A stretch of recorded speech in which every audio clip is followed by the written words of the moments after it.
శ్రీరామచంద్రుడట రాక్షస సంహారం చేస్తుంటే రాక్షసులు వచ్చి దండం పెట్టి వేడుకున్నట చంపకంటే నువ్వు పోయి నెక్స్ట్ తెలంగాణలో పుట్టు అని చెప్పి అప్పుడు ఆదేశించిన శ్రీరామచంద్రుడు. కరెక్టే, వాస్తవమే. అప్పుడు శ్రీరామచంద్రుడు రాక్షసులను ఆదేశిస్తేనే ఆ రాక్షసులే కొంతమంది పాలకుర్తిలో పుట్టిర్రు. అందుకే రాక్షసుల రాజ్యం మీద నడుస్తుంది. మరి రాక్షస సంహారం జరిగానా లేదా? మరి రాముని వారసుల పార్టీ భారతీయ జనతా పార్టీ, రాముని వారసులైన భారతీయ జనతా పార్టీ కార్యకర్తలే ఈ రాక్షస సంహారం చేస్తారు. అవునా కాదా? మరి సంహారం చేద్దామా లేదా? యుద్ధాన్ని ఇవాళ ప్రారంభిస్తున్న టీఆర్ఎస్ పార్టీ నాయకులారా గుర్తుంచుకోండి. స్టార్ట్ చేస్తాం ఇవాళ యుద్ధం. నువ్వు షాపులు బంద్ చేస్తే ఇవాళ కాకుండా రేపు వస్తాం. ఎన్నికలప్పుడు నీ అహంకారాన్ని, నీ గర్వాన్ని మొత్తం నీ మెడలు వంచి ఎక్కడ పాతర పెట్టానో అక్కడ పాతర పెడతాం. ఈ పాలకుర్తిలోనే పేదోళ్ళ రాజ్యం రావాలన్నా మాట్లాడతారు. పేదోళ్ళు కదా, నేను పెద్దోన్ని కదా అని చెప్పి ఇక్కడున్న నాయకుడు అక్కడ గడీల్లో సేద తిరుతున్న ఆ పెద్ద మనిషి ఇద్దరు కలిసి ఈ రోజు పాలకుర్తిలో ఏ విధంగా రాక్షస రాజ్యం నడుతున్నారో ఒక్కసారి ఆలోచించుకోవాల్సిన అవసరం ఉంది. ఏమవుతుందన్నా, కడుకు బీడీలు తాగేటోడు, ఏరుకొని బీడీలు తాగేటోడు, దుబ్బాక బస్టాండ్ లో లచ్చమ్మ మెడల నుంచి చైన్ ఎత్తుకపోయినోడు, పాస్పోర్ట్ల బ్రోకర్ చేసి అమాయక మంది యువకులు తీసుకుపోయి ముంబైలో లాడ్జింగ్ లా పడేసి ఇదే దుబాయ్ అని చూపెట్టి దొంగ పాస్పోర్ట్లు ఇచ్చి పాస్పోర్ట్ల బ్రోకర్ కు రాజ్యం ఇస్తే గిట్నే జరగబడుతుంది. మరి వాని వారసులకి ఇక్కడ వెళ్తారు. అవునా కాదా? తీసుకుపోయి ఈ పంతా నడదంపారు. తెలుసా మీ అందరికీ? ఇది నేను చెప్పింది, నేను క్లియర్ చేసింది ఏమన్నా అంతకుముందు చెప్పిన ఇక్కడ తెలవాలి, పాలకుర్తిలో తెలవాలి, వాస్తవం తెలవాలి. ఇక్కడ గిట్టే కొదురుపాకల మీటింగ్ పెట్టారు కాంగ్రెస్ వాళ్ళు. సత్యనారాయణ సాబ్ ఎంఎస్ఆర్ తెలుసా మీ అందరికీ? కాంగ్రెస్ పార్టీ అధ్యక్షుడు అండి. ఆయన అన్ని విషయాలు కుళ్ళ చెప్తాడు. లోపల ఏం దాచుకోరే, అన్ని చెప్తాడు. ఆయన గిట్నే కొదురుపాకల మీటింగ్ పెట్టినప్పుడు ఇప్పుడు కేసీఆర్ గురించి అప్పుడే చెప్పిన నెంబర్ 1 ధోకాబాజీ, ఈయన నమ్మకూరి అంత నటించుడు కాదు, బాగా జీవిస్తాడు. ఈయన పాస్పోర్ట్ల బ్రోకరు. ఒకసారి కేసీఆర్ పెన్మిటి అని ఆధార్కి వచ్చింది. నాడికి వచ్చి సార్ నా మొగన్ని తీసుకుపోయి లోపలేసి ఈ పంత మరదంపుతున్నారని కాపాడు, నా మొగన్ని కాపాడు అని చెప్పి కేసీఆర్ భార్య వచ్చిందంటే ఎందుకు అంటే దొంగ పాస్పోర్ట్లు ఇచ్చిండు, అందుకే తీసుకుపోయి చంపుతారు అని చెప్పన్నాడట. అయినా కాపాడంటే పాపం ఎంఎస్ఆర్ పోయి ఫోన్ చేసి ఇక ఓనియా ఇష్టపడ్డా ఇంకొకరు ఈ బ్రోకర్ దొంగ పాస్పోర్ట్లు ఇప్పాడని చెప్పి ఎంఎస్ఆర్ చెప్తే లాస్ట్కు ఇప్పించాడు. గట్ వంటోడు రాష్ట్ర ముఖ్యమంత్రికి ఏమవుతుంది మనకి అవుతుంది? ఏమన్నా సాధిస్తాం? ఏమన్నా కల్వకుంట్ల రాజ్యాంగాన్ని ఎలా అమలు చేస్తాడు? ఇక్కడ అడిగేటువంటి ఇక్కడ భారతీయ జనతా పార్టీ యాత్రను అడ్డుకోవాలని చూసుకోవడానికి నేను అడుగుతున్నా. నిరుద్యోగ భృతి వచ్చిందానే? రైతులకు ₹1,00,000 రుణమాఫీ చేసిరా అన్న? ఒక చెప్పరా రే? చేయలేదా? రేషన్ కార్డులు వచ్చినాయన్నా? పెన్షన్లు వచ్చినాయానే? మరి ఏమొచ్చినాయి మీకు? దళితులకు 3 ఎకరాలు వచ్చినాయా? దళిత బంధు వచ్చిందా? ఎస్టీ యువతకు రిజర్వేషన్ ఇచ్చిర్రా? అవి కూడా బంద్ చేసినాయి. ఫస్ట్ టైం బంద్ చేసిరు అవి. మళ్ళీ ఆడ క్యూ ఎడుతా చెప్పి వాళ్ళు చూస్తారని చెప్పి తాగచ్చీడికి వస్తారు కదా. ఉన్నాయా కేసీఆర్ షాపులు? ఉన్నాయా? బానే ఉన్నాయా? ఎన్నున్నాయి? 50 ఉన్నాయా? ఊరికి బడద్దే, ఊరికి గుడద్దే, ఊరికి మాత్రం కేసీఆర్ షాపులు కావాలి. ఊర్లలో మాత్రం కేసీఆర్ షాపులకు బ్రాంచ్లు, బెల్ట్ షాపులు కావాలి. వాటికి మాత్రం గ్యారంటీగా పైసలు ఇస్తాడు. వాటి గురించి సారు ఏం ఆలోచించాడు? ఎప్పుడు వాటి గురించి ఆలోచిస్తాడు. పైసలు తాగాలి, తినాలి, ఊగాలి, సపరేట్గా వండాలి. ఆయన చేసే పని తెలంగాణకి వంటాడు, రాత్రంతా తాగుతాడు. ఈ పాలగుర్తులో ఎవరి కొంప ఎట్లా ముంచాలని చెప్పి చూస్తాడు. ఆయన వారసులు ఇక్కడ ఉన్నారు కాబట్టి, ఇలా వాళ్ళ రాజ్యాన్ని నడుస్తుంది కాబట్టి కొన్ని రోజులు చూస్తారు. వాళ్ళు ఏం లేదన్నా వాళ్ళ ధర్మాన్ని చెప్పినట్టు నిన్న. ఇటువంటి వాళ్ళు ఏం చేస్తారంటే అధికారంలో ఏ పార్టీ ఉంటే ఆ గోడ చూస్తారు. గోడనే ఉంటారు వాళ్ళు, పర్మనెంట్ దాన్ని ఉండరు.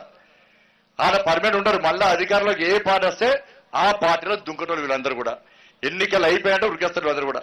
ఇలా అనేక మంది సీనియర్ నాయకులు, ఇతర పార్టీ నాయకులందరూ కూడా మోడీ గారి నాయకత్వం నమ్మి, భారతీయ జనతా పార్టీ సిద్ధాంతం నమ్మి ఇలా భారతీయ జనతా పార్టీలో చేరుతున్నా.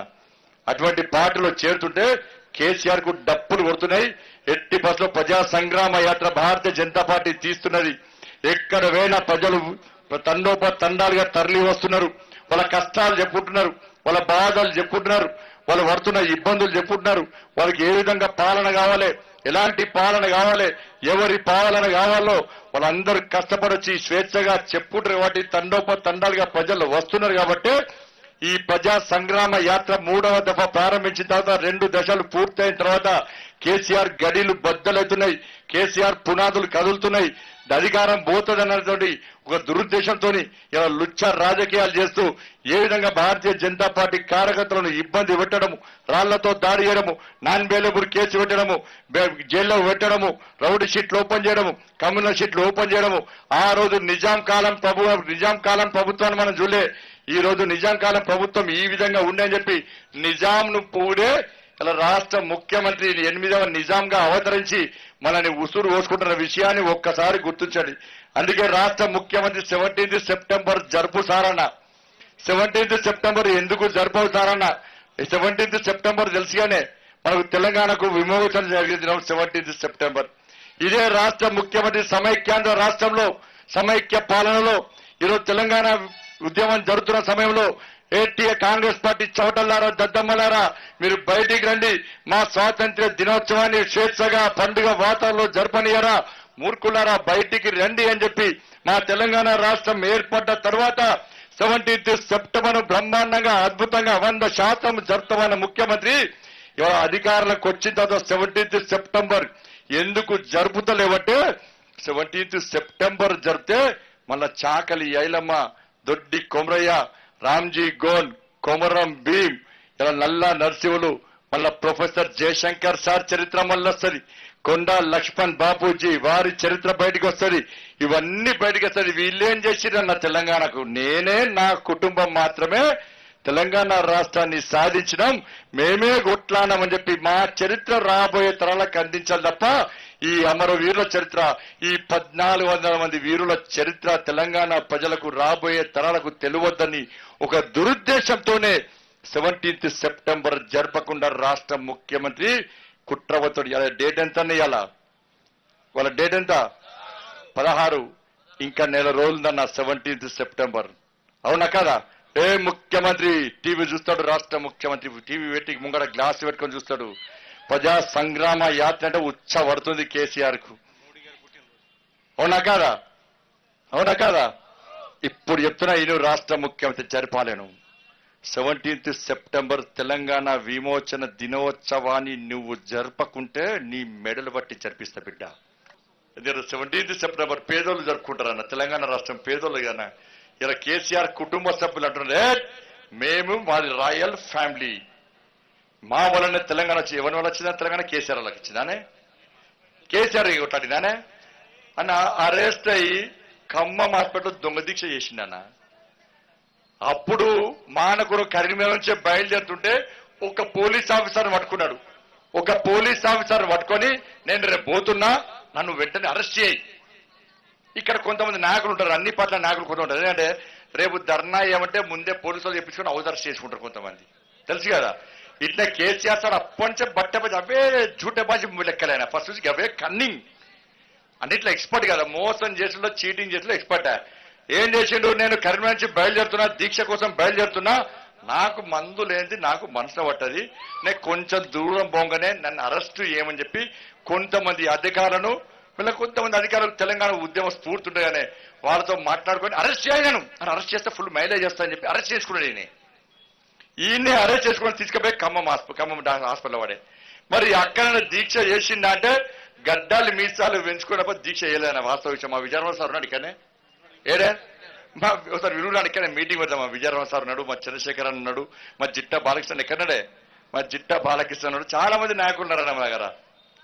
వీళ్ళందరూ చెప్తారు సార్, వీరికే పెట్టి చెప్పిస్తా, ఇచ్చిపెట్టనే కేసీఆర్ ఇచ్చిపెట్టనే రాసి పెట్టుకో, అన్ని చౌరస్తాలక్క, అన్ని చౌరస్తాల ఈ నిజమైన మా శోభకున్న ఇక్కడనే, మా శోభకన్నా కెదేదామంటారు. వీళ్ళందరినీ నింపుతా, వీళ్ళందరూ తెలంగాణ మొత్తం నింపుతా, అన్ని చౌరస్తాలో మీటింగ్ పెట్టిస్తా. నువ్వు నీ ఖమ్మం హాస్పిటల్లో దీక్ష పేరుతోని మందు దాగిన విషయాన్ని కూడా బయట పెట్టిస్తా. మందు తాగలేదా అన్న? తాగలేదానే? చెప్పు గట్టిగా. మందు తాగిండు, జ్యూస్ తాగిండు. విద్యార్థులందరూ శవయాత్ర చేస్తే ఇదే అంతిమయాత్ర మళ్ళా అన్నాడు. మళ్ళా నటించాడే సినిమాలు కూడా ఎక్కడ నటించి జీవిస్తాడు అంటే అలా జీవిస్తాడు, ఇట్లా అంటాడు. మళ్ళీ బయట మీడియాతో ఏం అంటే అబ్బా అబ్బా కూడా పడుతుంది. ఏ నోటగా గొంతురా అంటే నువ్వు మంది వెనక గొంతు వస్తుందా? మంది మీద ప్రేమ లేదు, మంది మీద ప్రేమ తెలియదా? ఇది అయిపోయింది. ఢిల్లీకి పోయిండే, ఢిల్లీకి పోయి 45 గంటల దీక్ష అన్నాడు. ఇలా కోపంతో మాట్లాడుతున్నాను. నిష్పట్టిగా కేసీఆర్ నిష్పట్ట ఇక్కడ కర్ఫ్యూ పెడతావు. బీజేపీ కార్యకర్త కార్తిక్ మల్లేశ్వరం సర్పంచ్ హాస్పిటల్ అని ఇప్పుడు తలగా వలిగిందన్న పాపం రాళ్లతో కొడితే. మధ్యాహ్నం మంచిగా ఉంటే సాయంత్రం వామిటింగ్స్ అయితే రాత్రి యశోదాలు తీసుకుపోయి ట్రీట్మెంట్ నడుస్తుందన్న. సీరియస్ ఉన్నాడన్న బాగా పాపం. అందరు మొక్కాల ఆ నరసింహ స్వామిని మన పాలకుర్తి సోమేశ్వర స్వామిని అందరూ మొక్కాలే. మా మల్లేశ్వరన్నకు సర్పంచ్ మల్లేశ్వరన్నకి ఏం కావద్దు, ఆయన క్షేమంగా బయట అని చెప్పి అందరం మొక్కాలన్న. మన కోసం కొట్లాడిండన్న. రాళ్ళు ఓడోడికొచ్చిండే, రాళ్ళు ఓడోడికొచ్చిర్రు. యాత్ర మనం చేస్తున్నామా వాళ్ళు చేస్తుర్రా? మనం చేస్తే వాళ్ళు వస్తారా, వాళ్ళు చేస్తే మనం వచ్చినామా? మరి సిపి అర్థం చేసుకోవాలి, సిపి తెలుసుకోవాలి, ఈ విషయం తెలుసుకోవాలి. తెలియకుండా తెలుసుకో, తెలిసి కూడా ఏం చేయకుండా పంచి మూసుకొని కూర్చో. వాళ్ళు వచ్చి మమ్మల్ని అడ్డుకుంటే మా మీద 40 కేసు పెడతావు. కాబట్టి ఢిల్లీ పోయినా కేసీఆర్ సార్ ఢిల్లీ పోయి చేసిండు దీక్ష. 48 గంటల దీక్ష అని పోయి గంట సేపే కూర్చున్నాడే. కూర్చొని మళ్ళీ వేయండి. మళ్ళీ పోయినాక ఒక రిపోర్టర్ పోయి ఏమేస్ సార్ కేసీఆర్ సార్ ఇజ్జత్ పోతుంది తెలంగాణకు, మన కోసం చచ్చిపోతారు పిల్లలందరూ, నువ్వు రా మొత్తం మీడియా మొత్తం చూపడు.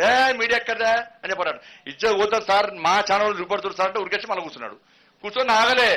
వెనక టెంపరీ టాయిలెట్స్ ఉంటాయి కదా, దానిలో పోయి మందు తాగిండు అన్న. మందు తాగిండు అని మందు ఇచ్చినని కూడా తీసుకొని చూపడతాను. నేను ప్రూవ్ చేస్తాను. నిజ చౌరస్తాలో, పాలకుర్తి చౌరస్తాలో ఎవరు మందు తాగిచ్చిరో ఆయనను తీసుకొచ్చి నిరూపించే బాధ్యత నాది. ఈ సవాల్కు కేసీఆర్ సిద్ధమా చెప్పాలి, రాష్ట్ర ముఖ్యమంత్రి చెప్పాలి. ఇదైపోయింది. నేనే తెలంగాణ రాష్ట్రాన్ని సాధించిన అనవటే. మరి పార్లమెంట్కు ఈ ముఖ్యమంత్రి అప్పుడు తెలంగాణ నిజమైన ఉద్యమకారుడు కాదు పాపం, ఈయనే పోటీగాడు తోపుగాడు తీసుమార్కానినే. మరి తెలంగాణ బిల్లు పెట్టినప్పుడు ఏడవేండి అయినే, మళ్ళా పోయి మళ్ళా తాగి వన్నాడే. ఓటేలే, ఓటు చర్చలో పాల్గొనలే, అదే పార్లమెంట్కే ఓలే అయినే. తెల్లారి ఓటింగు. మరి ఓటింగ్కు పోయి ఓటే అనలేదా? ఓటింగ్కు ఓలే. ఆ రోజు సుష్మా స్వరాజ్ కలిసి గట్టిగా సపోర్ట్ కొట్టాలి. సుష్మా స్వరాజ్ మొత్తుకున్నదన్న పార్లమెంట్ సాక్షిగా. మా తెలంగాణ ఆడబిడ్డ స్వర్గీయ సుష్మా స్వరాజ్ గారు ఇలా తెలంగాణ మొత్తం వర్ధంతి జయంతి కార్యక్రమాలు జరుపుకుంటాడు. ఈ మూర్ఖుడు కనీసం గుర్తురాదు. అన్నం పెట్టడం సున్నం పెట్టడం, అందుతా జుట్టు లేకుండా కాలు పెడితే పెళ్లి కొడతాడు, లేకుండా సాగు కొడతాడు. అవునా కాదా? సుష్మా స్వరాజ్ గారు పార్లమెంటు సాక్షిగా తెలంగాణ యువకులరా బలిదానం చేసుకోకండి, తెలంగాణ రాష్ట్ర ఏర్పాటు కల సాకారం అవుతుంది. ఆ అద్భుత సన్నివేశాన్ని మీరు కల్లారా చూడాలంటే, ఆ ఫలాలు మీరు అనుభవించాలంటే ప్రాణాలతో ఉండండి. కాంగ్రెస్ పార్టీ బిల్లు పెట్టకుంటే మేము వచ్చినాక బిల్లు పెడతామంటే భయపడి కాంగ్రెస్ పార్టీలు తెలంగాణలో తెలంగాణ బిల్లు పార్లమెంట్ లో పెట్టిరన్న. హాయ్ ఫ్రెండ్స్, మా టుడే టుమారో యూట్యూబ్ ఛానల్ చూస్తున్నందుకు చాలా థ్యాంక్స్. మరిన్ని లేటెస్ట్ వీడియోస్ కోసం వెంటనే సబ్స్క్రైబ్ చేయండి. అలాగే ఈ బెల్ ని కూడా రింగ్ చేసేయండి. మా నోటిఫికేషన్స్ అన్ని మీ మొబైల్లో వస్తాయి. అలాగే మా వీడియోస్ మీకు నచ్చితే లైక్ చేయండి, షేర్ చేయండి, నచ్చకపోతే కామెంట్ చేయండి.